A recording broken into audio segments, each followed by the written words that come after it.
বাড়িতে হঠাৎ কোনো অতিথি এসেছে আর ভাবছেন তাকে চটজলদি কী বানিয়ে দেওয়া যায়, তাহলে আজকের রেসিপিটা আপনার জন্য।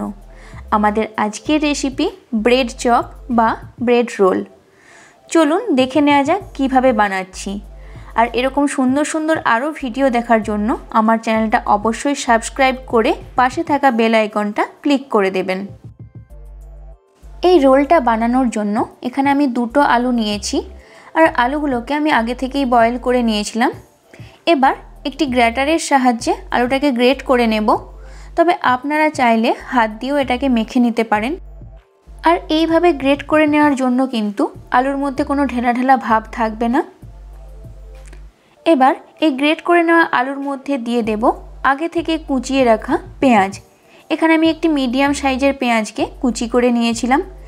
দিয়ে দিলাম ক্যাপসিকাম কুচি, আর এই ক্যাপসিকাম কুচিটা কিন্তু অপশনাল, আপনারা চাইলে এটা স্কিপ করে যেতে পারেন। দিয়ে দিলাম রসুন কুচি, আদা কুচি, ঝালের জন্য কাঁচা লঙ্কা কুচি আর অল্প ধনেপাতা কুচি। আর দিয়ে দেব স্বাদ অনুযায়ী লবণ, লাল লঙ্কার গুঁড়ো, জিরে গুঁড়ো, ধনে গুঁড়ো, গরম মশলা গুঁড়ো আর চাট মশলা। আর এই চাট মশলাটা দেওয়ার কারণে কিন্তু এই পুরটা খুব বেশি টেস্টি হবে।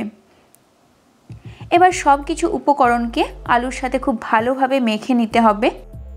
আপনারা এইভাবে কিন্তু ব্রেড চপ একবার বাড়িতে বানাবেন, আশা করছি আপনাদের বাড়িতে আসা অতিথির ভীষণ পছন্দ হবে। তাহলে দেখতেই পাচ্ছেন ব্রেড চপ বানানোর জন্য পুর কিন্তু আমাদের এখানে একদম রেডি হয়ে গিয়েছে। এবার অল্প অল্প আলু তুলে এভাবে হাতের সাহায্যে আমি গোল গোল করে রেডি করে নিচ্ছি। তবে আপনারা চাইলে এই কাজটা চপ বানানোর সময়ও করতে পারেন, আমি আগের থেকে করে দিলাম আমার কাজের সুবিধার জন্য। আমরা যেহেতু আজ ব্রেড চপ বানাচ্ছি সেই জন্য এখানে এরকম স্লাইস ব্রেড নিয়েছি। এবার এই ব্রেডগুলোকে একটি ছুরির সাহায্যে কেটে নেব। আর এইভাবে কেটে নেওয়ার কারণে কিন্তু ব্রেডগুলো যখন আমি আলুর পুরটা দিয়ে মুড়ব তখন কোনো রকম অসুবিধা হবে না। এইভাবে 4টে কণই কিন্তু আমি ব্রেডের কেটে দেব। আর এই একইভাবে আমি বাকি ব্রেডের সাইডগুলোও কেটে নেব। তবে আপনাদেরকে এখানে আরও একটা কথা বলে রাখি, এই কেটে দেওয়া অংশগুলো দিয়ে কিন্তু আপনারা বাড়িতে খুব সহজেই ব্রেড ক্রাম্বস তৈরি করে নিতে পারেন। ব্রেড চপ বানানোর জন্য ব্রেডের একটা স্লাইসকে এইভাবে জলে অল্প ভিজিয়ে নিয়ে হাতে করে প্রেস করে এর এক্সট্রা জলটা বের করে নিলাম। এবার আগের থেকে যে আলুর পুরটা বানিয়ে রেখেছিলাম সেটা এর মধ্যে দিয়ে এইভাবে একটা একটা কণকে মুড়ে নেব। তারপরে হাতে করে এরকম হালকা হালকা প্রেস করে এটার একটা সুন্দর শেপ দিয়ে নিচ্ছি। আপনারা আপনাদের পছন্দ অনুযায়ী কিন্তু এখানে শেপটা দিতেই পারেন। আর এই একই প্রসেসে আমি আরও একটি ব্রেড চপ আপনাদের তৈরি করে দেখাচ্ছি। তবে এই ব্রেড চপটা মোড়ার সময় যদি আপনাদের কোনো অসুবিধা হয় সেক্ষেত্রে আলুর পরিমাণটা কিন্তু আপনারা এখানে একটু কমিয়ে নিতে পারেন। আর খেয়াল রাখবেন এর বাইন্ডিংটা যেন খুব সুন্দর হয়, না হলে তেলে দেওয়ার সাথে সাথে এগুলো খুলে যেতে পারে। দেখুন এখানে আমাদের সবকটা ব্রেড চপ তৈরি করে নেওয়া হয়ে গেছে। আর ওদিকে আমি কড়াতে তেল গরম করতেও বসিয়ে দিয়েছিলাম।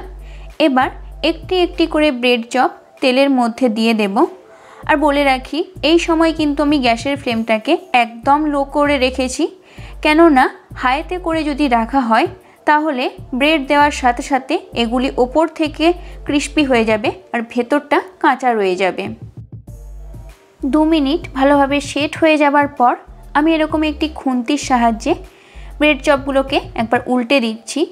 তবে আপনারা খেয়াল রাখবেন এগুলোকে কিন্তু তেলে দেওয়ার সাথে সাথে উল্টাতে যাবেন না, না হলে এগুলি খুলে যেতে পারে।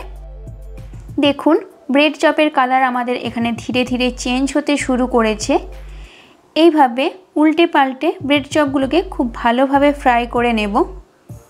আর এই প্রসেসে ফ্রাই করতে আমার সময় লেগেছে প্রায় 8 থেকে 10 মিনিট মতো। ব্রেড চপগুলো আমাদের এখানে ভাজা কমপ্লিট হয়ে গিয়েছে। এবার এগুলিকে তেল থেকে তুলে নিচ্ছি আর দেখিয়ে দিচ্ছি দেখুন এটি কতটা ক্রিস্পি হয়েছে।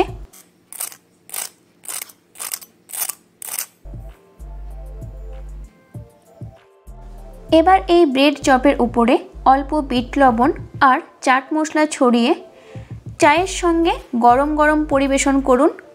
আমার আজকের এই রেসিপিটি আপনাদের কেমন লাগলো আমায় অবশ্যই কমেন্ট করে জানাবেন। যদি ভালো লাগে একটি লাইক করে আমার পাশে থাকবেন। অবশ্যই আমার চ্যানেলটি সাবস্ক্রাইব করে দেবেন। ভালো থাকবেন। ধন্যবাদ।